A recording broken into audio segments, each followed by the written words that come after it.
The information provided on this podcast is intended to be educational and informational only and is not considered to be formal legal advice.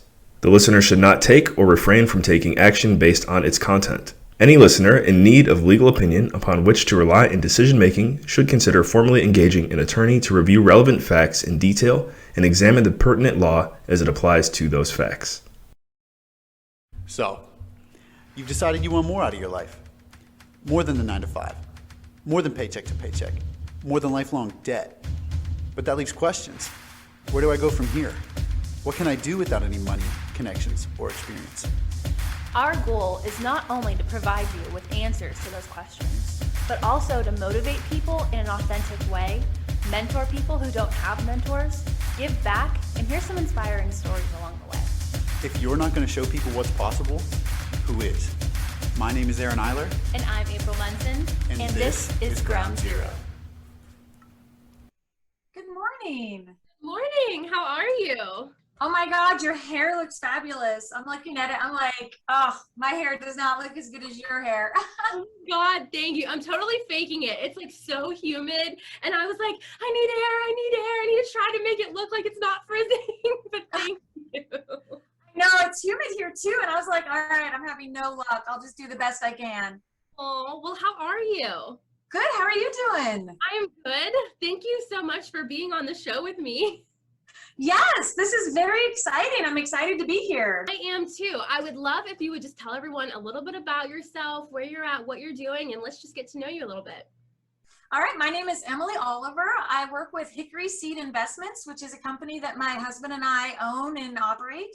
We manage, run, and purchase commercial real estate, normally residential apartment buildings or mixed-use buildings.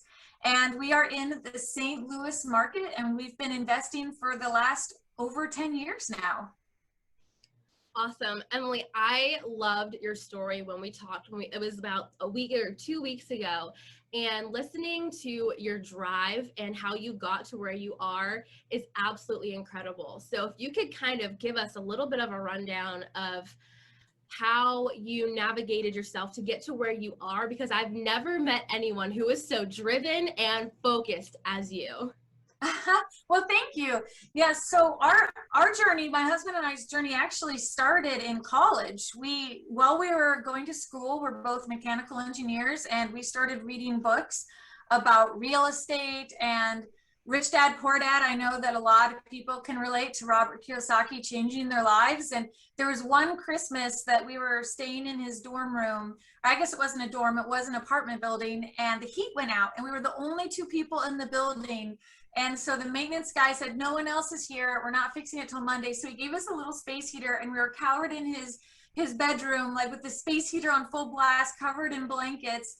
And we started doing the math on, well, you're paying this for rent, and we know what your roommate's paying, and we knew what his friends down the hall were paying. And although we didn't understand expense ratios, we didn't understand anything else about it, we started looking and doing the math, and we're like, wow, that is amazing.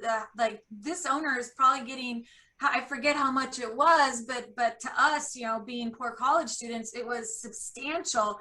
And we got really excited about that. And with the books we were reading and the education we were getting, we thought, okay, this is something we want to do. And hell or high water, fire in the belly, like, we are getting into apartments.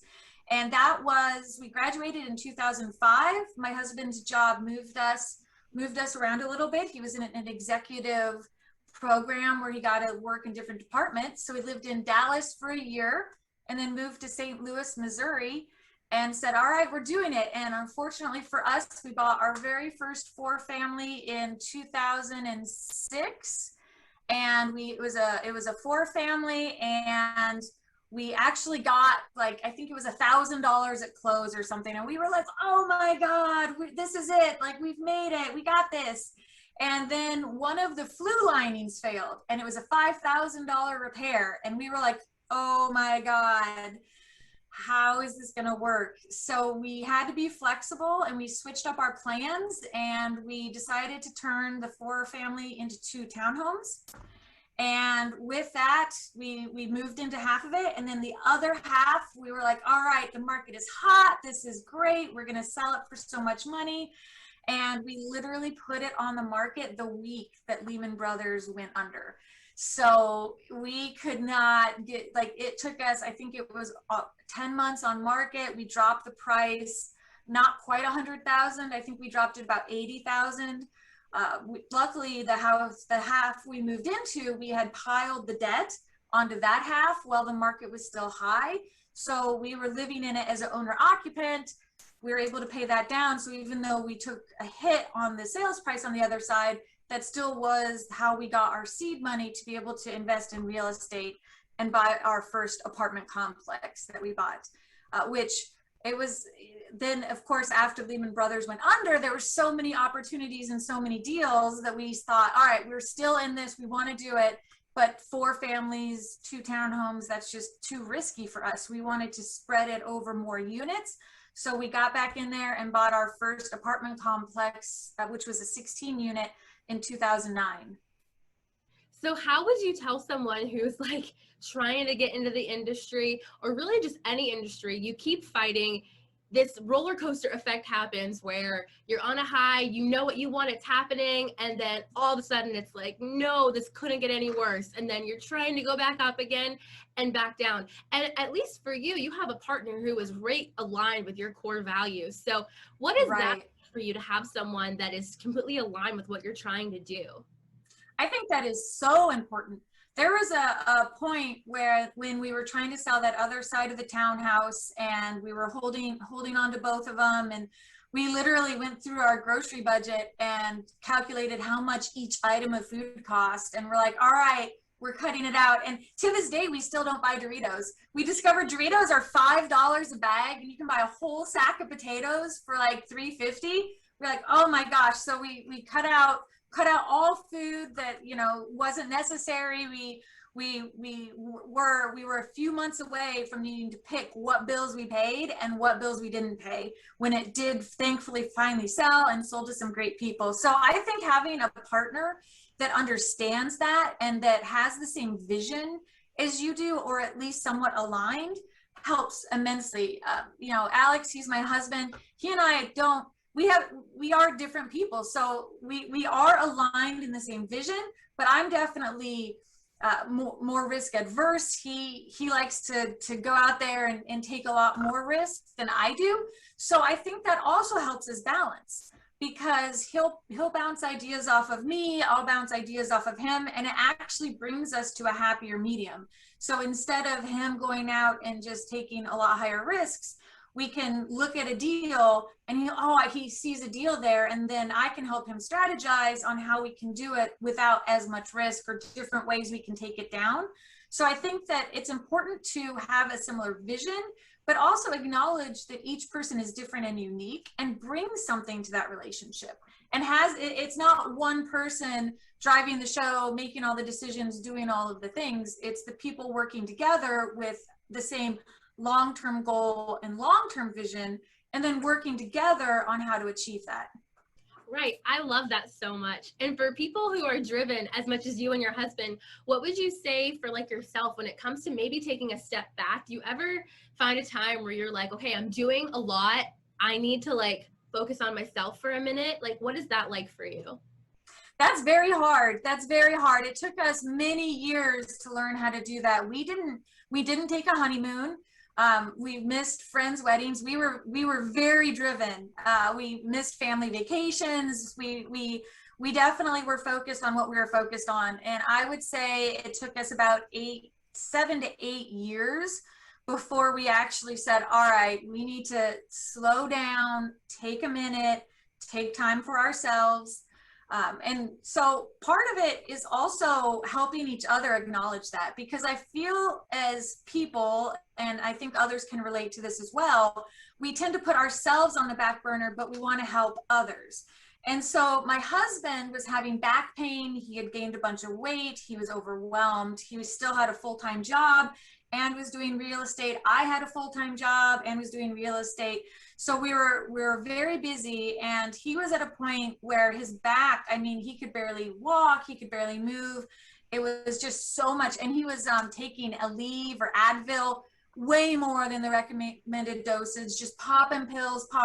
And I saw that and I thought, oh my God, it's hurting me to see this, but he wasn't wanting to take time for himself. So I actually took the initiative and I said, all right, put down time. I scheduled every doctor I could think of. I did an allergist, I did a chiropractor, I did a primary care physician, I did a personal trainer. I think there was a few others in there, and we saw what stuck. And he ended up really liking the personal trainer and the chiropractor. Oh, and he decided to go on a low carb diet. And my goodness, he lost 60 pounds. Now he hardly takes painkillers at all. He only works out about 10-15 minutes every morning with working out and stretching. But because he makes sure that he does that, then now his back can stay better. Where some people, you just go in and you get shots or take pills. It is important to make sure you actually stop, take a step back, and take care of yourself. And sometimes that requires a person that you love or that loves you to come in and kind of push, but you also have to be receptive to that. So I wasn't taking no for an answer. This was like, all right, I've scheduled these appointments, you're showing up, and we're seeing how this is going to go. And then he does the same for me as well. So he'll make sure that, if I need a massage, I've started personal training again. So we really help each other with that. When we schedule vacations, we talk about, all right, is this going to be a vacation where we have a lot of activity, or one where we're more calm and relaxed? And then we can plan as we go. So I think it's really looking out for each other. And even when somebody doesn't want to take the time for themselves, if somebody sees that, they need to step in and say, hey, all right, we need to do something here. This is getting a little out of hand. And this is what I love so much about your story, because like I said, how I love your drive and how you're all about working hard and achieving those goals. You take that time for each other, but then I know you had also said that, like, with family, people didn't understand what you were trying to achieve. And for you the way that you carry yourself and the way that you go about things, it's like, I'm not being mean for achieving my goals, and it's not wrong if you don't understand, but like, this is what I need to do for me. And like, it is what it is. Like, talk to me about that, when you are you're so goal oriented and you want to accomplish what you want, and then the people, like family and friends, don't understand. What is that like for you? Yeah, that's hard. And I've actually known multiple people that have made big life decisions based on their family wanting to hold them back. And it's sad for me to see, but I know that a lot of people, family is a number one priority. And I feel that some people almost take that to the extreme of, if your family, a great example, when we were in Texas, we were part of Habitat for Humanity. And the woman that we were helping, our job was to help her get her volunteer hours and to help make sure that she had everything she needed and was taking the right classes to get the house. In addition to helping build it, we actually were more involved with sponsoring this young woman to get a house. And she had 2 small children, 10 and 14, that were amazing kids, bright, smart. Oh my God, these kids were just amazing. And she was offered a promotion at the bank. And she had 12 brothers and sisters. And yeah, she actually had 24 nieces and nephews, because statistically every other week she was going to have a birthday party. Just like, that's how many nieces and nephews she had. And when she got the offer for the promotion in the bank, we were out of town. And when we came back, she said, oh, I turned it down because my family said that I thought that I was better than them getting a promotion at the bank. And this promotion was better hours. It would have really helped her care for her family, but like her children, her direct family, but her brothers and sisters who didn't have a job at a bank all thought, oh, you're better than us. And it's you see things like that. And I just want to say that I understand family. And she almost lost the house because she was not part of Habitat for Humanity, or at least at this time, part of it was that they have to volunteer so many hours and they have to take classes on how to budget. And there's things they have to do. The house is free, but it's not free. You have to show that you're committed to wanting it. And she didn't have her volunteer hours in. And it was really coming to the point, she had a deadline when she had to get them in. And she said, well, I couldn't miss a single niece or nephew's birthday party. And it was like, well, that's statistically every other weekend you're going to have a birthday party. Between how many nieces and nephews you have, you're going to have to make a decision between you and your children if you want this house, and missing one birthday party, or if you really like, what are you going to trade it for? So, there's hard decisions to make at every level, and no matter where you are on that scale, some families really surround people and are excited about what they do, but I definitely have seen a lot more where if it's something that people don't know or don't understand, they feel maybe scared or apprehensive about it, and they don't want to see people doing things outside of their understanding. And so that is really hard when you have to have those hard conversations with people you love, that this is what I'm doing and this is where we're going to go. And I hope that we can stay connected through this experience.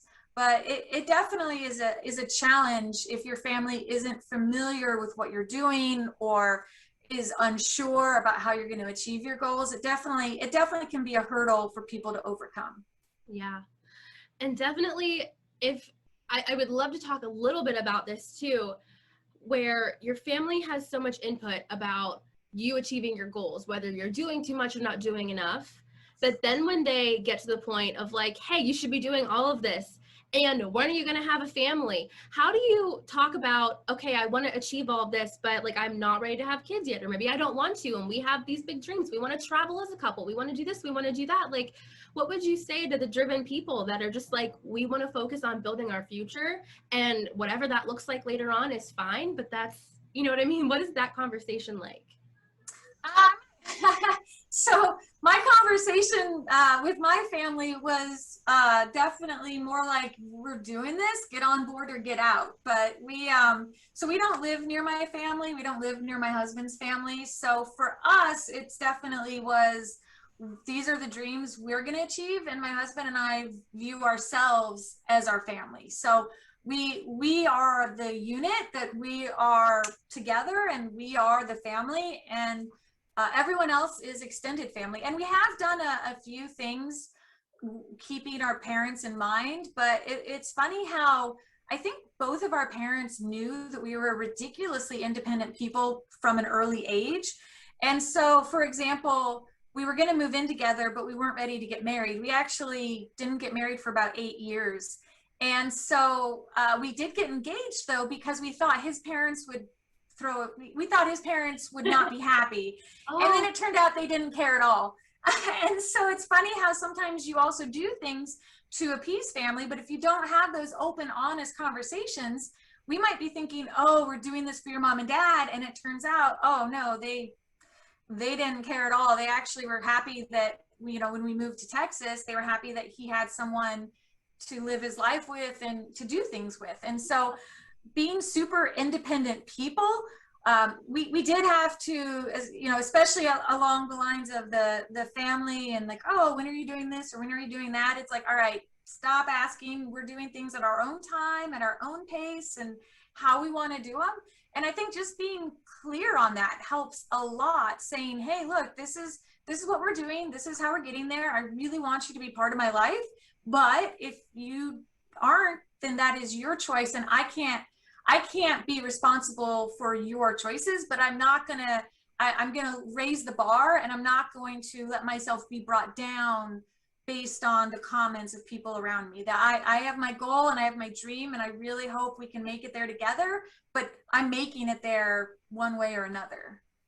I think that is so powerful, and I love that. And thank you so much for sharing that. I think there's so many people that could find so much value out of finding your success with someone who aligns with you, and being driven enough to be like, this is what I want, and it doesn't matter what my family says, and getting to the point of doing that with your partner, being just that driven, and then not having to conform to anyone else's idea of what you should be or how you should live your life into your adult life and what that looks like, which is why I just think you are absolutely incredible and you are so fierce. And I wish that you would have been around when I was 18, because I'm sure that I would have learned so much from you about allowing yourself to be independent and being able to tell people, no, this is what I want and this is what I'm going to do. And it doesn't matter what you think. And look where you are. Like, yeah, exactly. you are knocking down those goals. And I think you said that you're finally like, you're able to work for yourself. You don't have to work a full-time job anywhere else anymore. And you and your husband get to travel and do all these great things. So I love this so much. This needs to be like a movie made about you, because look at what you're doing. It's absolutely incredible. Like, I'm so proud of you. Well, thank you. Yeah, it is exciting that over the last probably 6 months, we're really starting to hit our goals. And now what we're talking about is our next level vision. So now we're starting to meet a lot of the goals that have taken us 10 years to get here. So we're saying, what does the next 10 years look like? Man, if we would have had an idea, like we surpassed what we even had thought for these 10 years. And now we're saying, all right, what's that going to be for the next 10 years? So that's actually, we have a 3-day weekend coming up. That's going to be part of our conversation, is our vision for the next 10, 20 years, and see what we're going to set for ourselves to keep that fire going, and so we can keep making progress. That's absolutely beautiful, Emily. I would love to even check back with you a year from now and be like, what amazing things did you accomplish in this time? Like, because I'm sure it's just going to be amazing. So yeah, let's do it. Write it down. Emily, I want to thank you so much for being here with me today and for sharing this with me and for the audience. I think that there's just so much to be gained from your story. And I would like to tell everyone who feels that they have a story to tell, or if they've have a ground zero moment that they went through that brought them to where they are, please email me and let's get you on the show. My email is aprilmunson@protonmail.com. And Emily, where can everyone find you? We'll throw it up on the screen too.